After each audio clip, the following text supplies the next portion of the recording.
iaitu roh tafkhim, roh yang bahagian atas ni dibaca tebal. Itu ditentuan.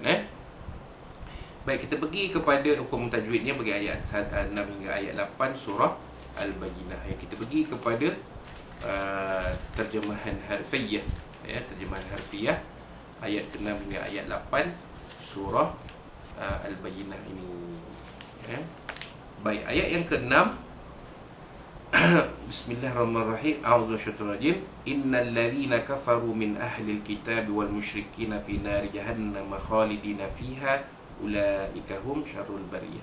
Inna, sesungguhnya, alladzina, orang-orang yang kafaru, kafir, min, dari, ahlil kitab, satu frasa, ahlil kitab, ahli kitab, wa, dan, al musyrikina, orang-orang musyrik, fi, yang ini ditempatkan dalam nari, neraka jahannam.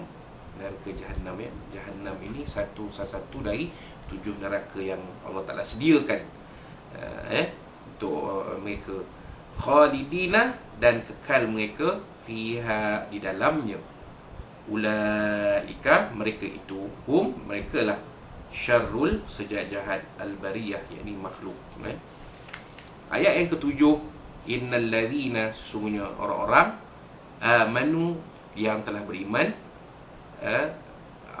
wa amilu, wa dan amilu, beramal, as-salihat, salih, ulaika, mereka itu, hum, mereka lah, khairu, sebaik-baik, al-bariyah, makhluk.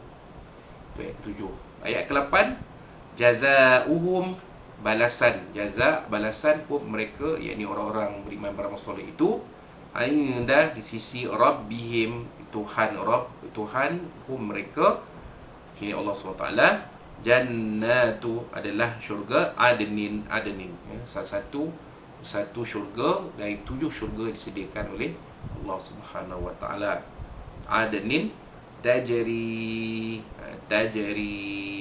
yang mengalir, min, dari, tahtiha, bawahnya, iaitu ha itu balik kepada jannah, jannat,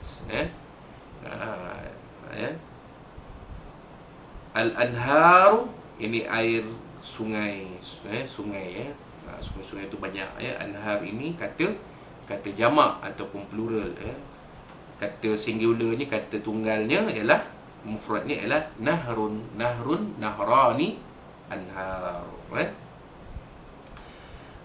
Khalidina, dan kekal mereka, fiha, di dalamnya, iaitu di dalam jannat itu, abada, selama-lamanya. Radiyah, redha Allah anhum, kepada mereka, ini orang ahli syurga itu, orang beriman beramal soleh itu, wa, dan radu, mereka redha, anhu, kepadanya, ni Allah SWT. Dzalika, itulah ini balasan, liman, untuk orang yang khasyah, takut, Rabbahu, kepada Tuhannya.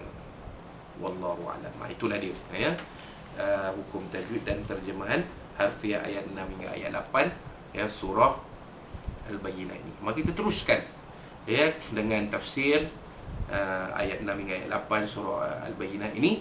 Ancaman terhadap orang-orang kafir dan janji baik pada orang-orang taat serta balasan pada mereka. Firman Allah SWT, a'udzubillahi minasyaitonir rajim, innal ladzina kafaru min ahlil kitabi wal musyrikina fi nari jahannam khalidina fiha ulaika hum syarrul bariyah. Ayat ke-6, sesungguhnya orang-orang yang kafir dari kalangan ahli kitab dan orang-orang musyrik itu akan ditempatkan dalam neraka jahannam, kekallah mereka di dalamnya, mereka itulah sejahat makhluk. Innal ladzi, ayat ke-7, ayat ke-8, innal ladzi, ayat yang ke-6 tadi, ayat ke-7, innal ladzina amanu wa 'amilus solihati ulaika hum khairul bariyah. Sesungguhnya orang-orang yang beriman dan beramal soleh, mereka itulah sebaik-baik makhluk. Jaza, ayat ke-7, ayat ke-8, jazauhum 'inda rabbihim jannatu 'adnin tajri min tahtiha al-anhar khalidina fiha abada radhiyallahu anhum wa radu an dzalika liman khasyiya rabbah. Yang ke-8, mafhumnya bahasa mereka sisi Tuhannya ialah syurga adnin, tempat tinggal yang tetap, yang mengalir di bawahnya beberapa sungai, kekalah mereka di dalamnya selama-lamanya. Allah redha pada mereka dan mereka pun redha, yang serta bersyukur terhadap nikmat pemberiannya. balasan yang demikian itu untuk orang-orang yang takut ini melanggar perintah Tuhannya. Maka kita lihat seterusnya kaitan ayat dengan ayat sebelumnya. Setelah menerangkan pendirian orang-orang kafir dan musyrikin terhadap seruan yang dibawa oleh Nabi SAW, Allah Subhanahu Wa Taala menyatakan tentang ancaman terhadap orang-orang kafir dan janji baik terhadap orang-orang yang mentaatinya serta balasan terhadap mereka. Allah SWT mendahulukan ancaman ahli kitab berbanding orang-orang musyrikin kerana Rasulullah SAW mendahulukan hak Allah ke atas hak dirinya. Justru itu ketika gigi Rasulullah SAW patah dalam peperangan Uhud, baginda berkata, "Ya Allah, ya Tuhanku, berilah hidayah pada kaumku. Sungguhnya mereka tidak mengetahui." Tetapi apabila baginda terlepas salat asar pada hari peperangan Al-Khandaq, baginda berkata, "Semoga Allah memenuhi perut-perut dan kubur-kubur mereka dengan api." Lalu Allah SWT berfirman, "Sebagaimana kamu telah mendahulukan hakku ke atas hakmu, pada hari ini aku juga akan mendahulukan hakmu ke atas hakku. Barang siapa yang meninggalkan solat sepanjang umur, dia tidak menjadi kafir. Siapa yang mencerca kamu, wahai Muhammad, akan menjadi kafir. Oleh kerana ahli kitab telah mencerca kamu, aku dahulukan ancaman terhadap mereka berbanding orang-orang musyrikin yang menghina aku." Ya, itu dia tuan-tuan ya. Jadi jelaslah kita kenapa Allah Ta'ala letakkan innal ladzina kafaru min ahlil kitab. Kenapa Allah Ta'ala letakkan ahli kitab di hadapan berbanding orang musyrik? Kerana orang musyrik ini, kiranya Allah Ta'ala beri hidayah, mereka akan kemudian beriman pada Allah SWT. Tetapi sebahagian ahli kitab ini memang kekal kafir kerana mereka telah menghina Nabi SAW. Kalau kita lihat dalam sirah baginda SAW di kota Madinah, mereka menghina Nabi dengan pelbagai penghinaan. Sebaik baginda sampai ke kota Al-Madinatul Munawwarah dalam hijrah, peristiwa hijrah, sampailah mereka itu dihalau keluar oleh Nabi SAW selepas peperangan Khandaq. Baik. Selain itu, ahli kitab sepatutnya lebih utama beriman dengan kerasulan Nabi Muhammad SAW. Secara umumnya mereka semua beriman dengan agama serta mengakui tentang Nabi akhir zaman dan tanda-tandanya dalam kitab-kitab mereka. Cercaan mereka itu tidak wajar, sebab itu ancaman lebih berhak didahulukan kepada mereka. Jelas apa yang kita bicarakan sebelum tadi, itulah sebenarnya. Kerana sepatutnya apabila Nabi SAW sudah menzahirkan dirinya sebagai Nabi akhir zaman yang ciri-cirinya disebut dalam kitab-kitab Taurat dan Injil, maka sepatutnya orang-orang ahli kitab ini tidak ragu-ragu lagi terus beriman dengan Nabi SAW. Tapi hakikatnya tidak seperti itu. Malah sebagian mereka ni, sebagian besar mereka tetap kekal kafir sampailah kali ini. Wallahu alam. Baik, tafsir dan ulasan. Allah SWT menceritakan tentang kesudahan orang-orang kafir, iaitu orang-orang Yahudi, Nasrani dan penyembah berhala yang menyalahi kitab yang diturunkan oleh Allah SWT serta para Nabi diutuskan oleh Allah Subhanahu Wa Taala. Tempat kembali mereka pada hari kiamat nanti ialah neraka Jahannam yang bernyala-nyala. Mereka akan masuk ke dalamnya dan kekal di dalamnya buat selama-lamanya. Itu dia tuan-tuan.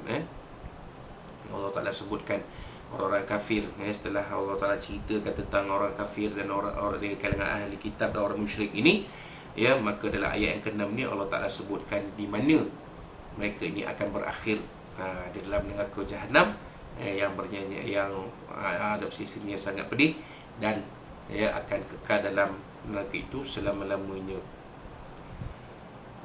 Mereka akan masuk ke dalamnya dan kekal di dalamnya buat selama-lamanya. Mereka tidak akan keluar darinya dan tidak akan mati di dalamnya.